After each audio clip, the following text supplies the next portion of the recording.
சமூக நீதி சமூக நீதி என்று பேசுகிற போது அங்கே அவர்கள் சந்துருவை பார்க்கவில்லை, ஸ்டாலினை பார்க்கிறார்கள். எல்லாவற்றுக்குமே திராவிட மாடல் எதையாவது பொருத்தம் இல்லாமல் சொல்வது, எந்த இடத்திற்கு போனாலும் சமூக நீதி ஒன்றை சொல்வது.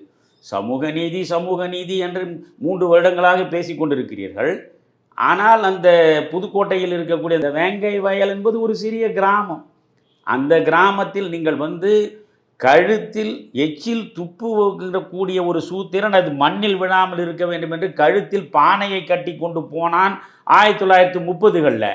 ஜாதி இந்து தான் உயர் ஜாதி என்று நினைக்கக்கூடிய ஒருவன் தொட்டியில் மனித மலத்தை கொண்டு போய் கரைத்தான் என்றால் அவனையெல்லாம் மனித இனத்தில் ஒருவனாக உங்களால் பார்க்க முடியுமா? இதை செய்தவன் யார் என்பதை ஸ்காட்லாந்து யார்டுக்கு இணையாக பேசப்படுகிற நம்முடைய காவல்துறை இன்னமும் முயன்று கொண்டே இருக்கிறது.